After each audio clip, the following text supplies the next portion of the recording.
بسم اللہ الرحمن الرحیم۔ جماعت دہم کے سبجیکٹ اردو کے حوالہ سے آج ہمارا جو لیکچر ہے وہ سبق نمبر 8، سبق کا نام جو ہے نام دے مالی۔ آج ہم اس کا مشقی کام کریں گے۔ تو عزیز طلبہ و طالبات، آج آپ مشق نمبر 1 سے لے کر مشق نمبر 7 تک جو ہے وہ میرے ساتھ رہیں گے۔ تو مشق نمبر 6 جو ہے وہ سبق کا خلاصہ ہے، اس کو ہم چھوڑیں گے کل تک کے لیے یا اگلے لیکچر کے لیے۔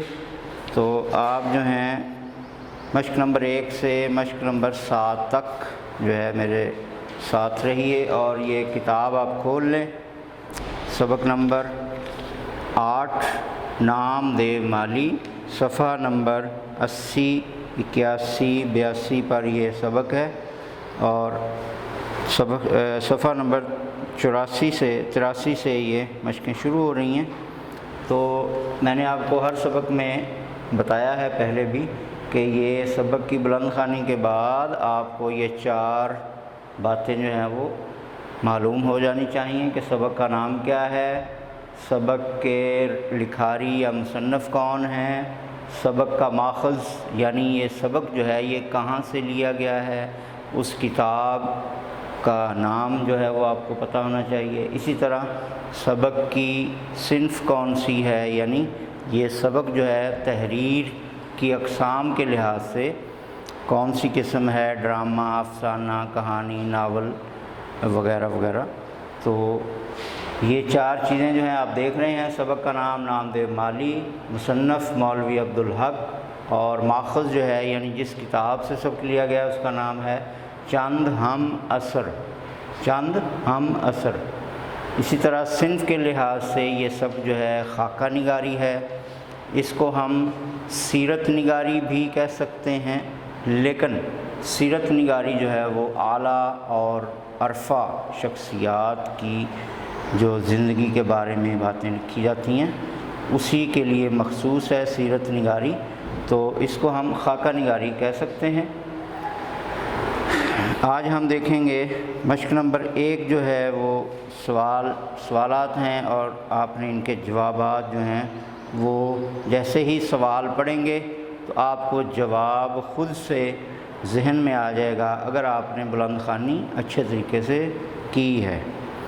جیسا کہ سوال نمبر الف ہے، نام دے مالی نے پانی کی قلت کے زمانے میں چمن کو کیسے شاداب رکھا؟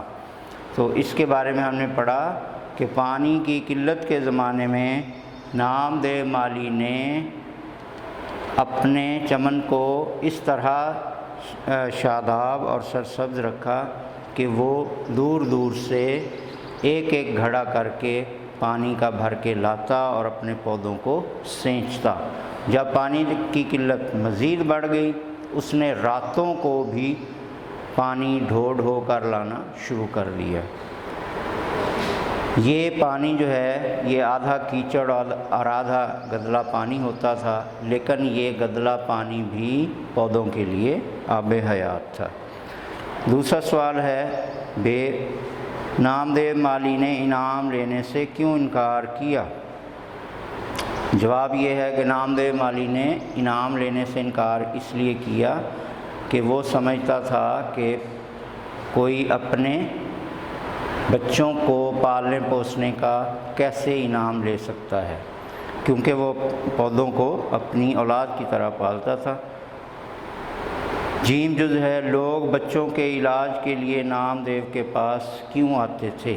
نام دیو کو بچوں کے علاج میں خاصی مہارت حاصل ہو چکی تھی، اور وہ جڑی بوٹیوں کے ذریعے بہت اچھا علاج کرتا تھا بچوں کا، جس کی وجہ سے لوگ اس کے پاس اپنے بچوں کا علاج کروانے کے لیے آتے تھے۔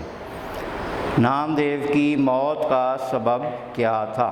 دال جزو ہے سوال دال، نام دیو کی موت کا سبب کیا تھا؟ تو یہ آپ نے پڑھا ہوگا، سبق کے آخر میں بتایا گیا کہ نام دیو کی موت کا سبب شہد کی مکھیوں کا حملہ تھا، یعنی شہد کی مکھیوں کے کاٹنے کی وجہ سے وہ مر گیا۔ مصنف کے خیال میں اچھا انسان کیسے بنا جا سکتا ہے؟ اس کا جواب یہ ہے کہ مصنف کے خیال میں اللہ تعالیٰ نے ہر انسان میں کوئی نہ کوئی صلاحیت رکھی ہے، اور اس صلاحیت کو درجہ کمال تک پہنچانے کی کوشش کرنے سے ہی اچھا انسان بنا جا سکتا ہے۔ آخری سوال ہے، نام دیو مالی کے اوصاف میں سب سے نمایاں وصف کیا تھا؟ تو ویسے تو اس کے سبق پڑھنے کے بعد آپ کے بہت سے اوصاف ذہن میں آئے ہوں گے نام دیو مالی کے، مثلاً وہ ایماندار تھا، مخلص تھا، سچا تھا اور محنتی تھا، اور اپنے کام سے عشق کرنے والا تھا۔ لیکن آپ نمایاں وصف جو ہے وہ آپ یہ کہہ سکتے ہیں کہ اس کے اندر سب سے نمایاں اور بڑی خوبی کام سے لگن، کام سے لگن، یہ اس میں نمایاں وصف تھا۔ اس کے بعد ہے جی ایم سی کیوز ہیں۔ پہلا ہے جی، سبق نام دیو مالی کس کتاب سے لیا گیا؟ اس کا جواب ہے چند ہم عصر۔ بے پارٹ ہے، مقبرہ رابعہ درانی کہاں واقع ہے؟ اس کا جواب ہے اورنگ آباد۔ باغ کے داروغہ کون تھے؟ اس کا جواب ہے عبد الرحیم فینسی۔ نام دیو بڑی تندہی سے اپنے کام میں مصروف اور مگن رہتا تھا، اس کی وجہ تھی؟ اس کا جواب ہے اپنے کام سے محبت۔ مصنف نے کس چیز کو بیکار کہا ہے؟ یہاں پہ لفظ بیکار لکھا ہوا ہے، یہ اصل میں بیگار ہے، یعنی دو ڈنڈے آئیں گے، گاف ہے، یہ کاف نہیں ہے، بیگار کہا ہے، تو وہ ہے جی بے مزہ کام۔ مصنف نے انسان کی فطری کمزوری کی بنا پر اسے کہا ہے کاہل اور کام چور۔ گدلا پانی پودوں کے لیے تھا آب حیات۔ درجہ کمال تک پہنچنے کے لیے ضروری ہے جد و جہد۔ یہاں پہ جو ہے وہ صلاحیت پر بھی شک پڑتا ہے کہ اس کا درست آپشن جو ہے وہ صلاحیت ہے، لیکن اگر ہم اس کو تھوڑا سا سمجھیں تو جد و جہد جو ہے وہ درست آپشن ہے، کیونکہ صلاحیت اگر انسان کے اندر ہو اور جد و جہد نہ ہو تو وہ صلاحیت بیکار جائے گی، اس لیے اصل چیز ہے جد و جہد۔ ڈاکٹر سراج الحسن کی ایک خوبی یہ تھی کہ وہ تھے مردم شناس، یعنی انسان کو پہچاننے کی ایک خوبی رکھتے تھے۔ اب ہے جی مشق نمبر 3، اس میں غلط اور درست بیانات بتائے گئے ہیں۔ سچائی، نیکی اور حسن کسی کی میراث نہیں، یہ درست ہے۔ نام دیو مالی پھولوں اور پھلوں کی شناخت رکھتا تھا، یہ غلط ہے، پھولوں اور پھلوں کی نہیں بلکہ پیڑ اور پودوں کی شناخت رکھتا تھا۔ نام دیو مالی 2 بچوں کا باپ تھا، یہ غلط ہے کیونکہ اس کی اولاد نہیں تھی۔ درجہ کمال تک پہنچنے کی کوشش سے ہر کوئی درجہ کمال تک پہنچ سکتا ہے، یہ بھی غلط ہے کیونکہ ہر کوئی درجہ کمال تک نہیں پہنچ سکتا بلکہ پہنچنے کی کوشش کر سکتا ہے ہر انسان۔ درجہ کمال تک پہنچنا جو ہے یہ غلط بات ہے۔ نام دیو مالی مقبرہ رابعہ درانی کے باغ میں چوکیدار تھا، یہ بھی غلط ہے کیونکہ وہ مالی تھا۔ بے مزہ کام نہیں، بیگار ہے، یہ درست بات ہے۔ نام دیو مالی بچوں کے علاج میں بڑی مہارت رکھتا تھا، یہ بھی درست ہے۔ باغ کے داروغہ کو دوسروں سے کام لینا نہیں آتا تھا، یہ غلط ہے کیونکہ عبد الرحیم فینسی جو ہیں وہ دوسرے مالیوں سے کام لینا جانتے تھے۔ نام دیو مالی شہد کی مکھیوں کے کاٹنے سے فوت ہو گیا، یہ بھی درست ہے۔ تو آپ یہ نوٹ کر لیں کہ ہے اپنا شروع سے دیکھیں، بے جیم دال ہے، بے جیم دال ہے اور دوسری جیم چہے والی ہے، یہ 5 پوائنٹ جو ہیں یہ غلط ہیں، یعنی بے جیم دال اور ہے مسلسل جو 4 پوائنٹ ہیں بے جیم دال ہے یہ والے، اور نیچے والی جو ہا ہے جیم چہے والی ہے، یہ 5 پوائنٹ غلط ہیں، باقی درست ہیں۔ اس کے بعد مشق نمبر 4 میں آپ کو سبق کا خلاصہ کہا گیا ہے۔ تو یہ ہم کل کریں گے۔ مشق نمبر 5 میں پوچھا گیا ہے کہ نامدیو مالی کی زندگی سے ہمیں کیا سبق ملتا ہے، تو اس پر ہم 4-5 لائنوں کا پیراگراف ایک خود لکھ سکتے ہیں کہ نامدیو مالی کی زندگی سے ہمیں یہی سبق ملتا ہے کہ ہمیں اپنے کام کو فرض سمجھ کر سر انجام دینا چاہیے، کیونکہ اگر ہم اپنے کام سے محبت یا لگاؤ نہیں رکھیں گے تو وہ ہمارے لیے ایک بوجھ بن جائے گا، اور جو کام بوجھ بن جائے پھر اس میں وہ مزہ نہیں رہتا، وہ حسن اور نکھار نہیں آتا جو لگن اور سچے جذبے سے کام کرنے سے آتا ہے۔ لہذا ہمیں اپنے کام کو فرض سمجھ کر اور اپنے کام کو ذمہ داری سمجھ کر جو ہے وہ ادا کرنا چاہیے، اور اس کے لیے ہمیں محنت، خلوص، ایمانداری اور سچائی جو ہے اس کو اپنانا چاہیے۔ اس کے بعد آپ کو کہا گیا ہے کہ یہ کچھ 6 الفاظ ہیں، ان کو ہم ذو معنی الفاظ کہتے ہیں، تو یہ آپ کے سامنے لکھے ہوئے ہیں، ذو معنی یا ہم جنس الفاظ۔ تو عزیز طلباء و طالبات، یہ وہ الفاظ ہوتے ہیں جن کا یعنی املا یا لفظ وہ ایک ہی ہوتا ہے اور اس کے میننگ یا معنی جو ہیں وہ 2 ہوتے ہیں، اس لیے ایسے الفاظ کو ذو معنی یعنی 2 معنی رکھنے والا یا ہم جنس، کیونکہ وہ جنس ایک ہی ہے اور میننگ 2 ہیں، تو اس لیے اس کو ہم جنس بھی کہتے ہیں۔ اب جیسے یہ کتاب پر آپ کی مشق نمبر جو 6 ہے اس میں دیے گئے ہیں، اس میں آپ دیکھیں گے ہار، قلم، کان، اردو، کف، لگن، یہ 6 الفاظ ہیں۔ ہار ایک تو اب زیور یعنی جو ہار گلے میں پہنتے ہیں، پھولوں کا ہار ہو یا نوٹوں کا ہار ہو یا سونے چاندی کا ہار ہو، تو اس کو ہم ہار کہتے ہیں۔ ایک پہننے والا ہو گیا، اور ایک ہار کا مطلب ہے شکست، یعنی پاکستانی ٹیم کو ہار ہوئی۔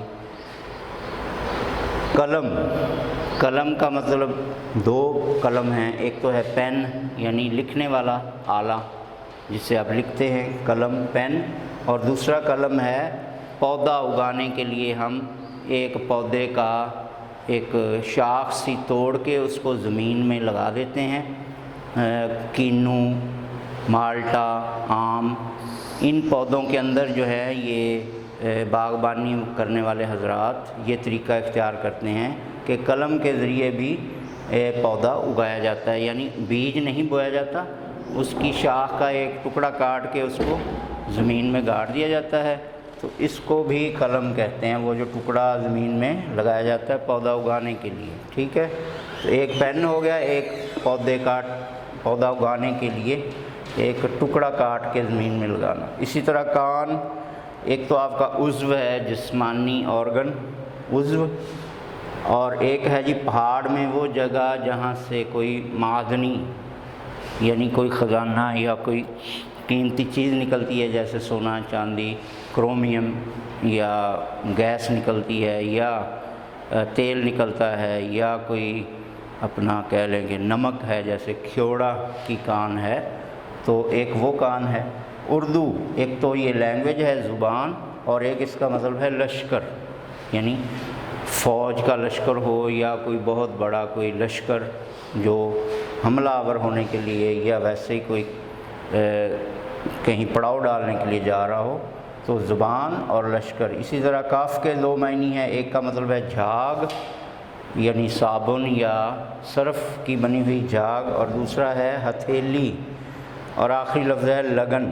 لگن کا مطلب ایک تو ہے لگاؤ یعنی اپنے کام سے لگاؤ، اور ایک ہے بڑی پلیٹ لگن، یعنی شادی بیاہ کے موقعوں پہ یا مہمان آنے کی صورت میں آپ چھوٹی اور بڑی پلیٹیں رکھتے ہیں، تو ایک بڑی پلیٹ ہوتی ہے جس میں آپ چاول ڈال کے یا کوئی بریانی ڈال کے کھاتے ہیں، تو وہ جو بڑی پلیٹ ہے اس کو بھی لگن کہیں گے، ٹھیک ہے جی۔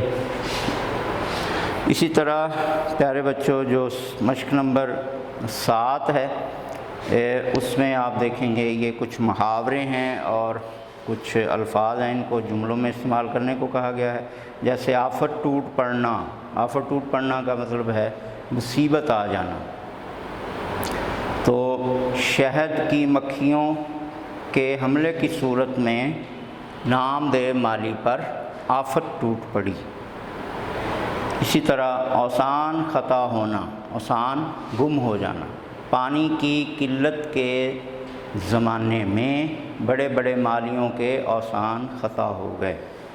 تفویض، ذمے لگایا ہوا کام، ذمے لگایا ہوا کام۔ باغ، شاہی باغ تعمیر کرنے کا کام ڈاکٹر سراج الحسن کو تفویض کیا گیا۔ محظوظ، لطف اندوز ہونا۔ نام دیو مالی اپنے کام سے خوب محظوظ ہوتا تھا۔ مہاکاج، بہت ہی عمدہ۔ نام دیو مالی کا کام ہر جگہ مہاکاج تھا۔ یورش، مکھیوں کا حملہ یا حملہ کہہ سکتے ہیں۔ نام دیو مالی پر اچانک شہد کی مکھیوں کی یورش ہوئی۔ بشاشت، تازگی۔ نام دیو مالی کے چہرے پر ہمیشہ بشاشت رہتی تھی۔ اسی طرح بے دم ہونا یعنی مر جانا، دم نکل جانا۔ تو شہد کی مکھیوں کے کاٹنے سے نام دیو مالی بے دم ہو گیا۔ سیوا، خدمت۔ نام دیو مالی اپنے پودوں کی سیوا اولاد کی طرح کرتا تھا۔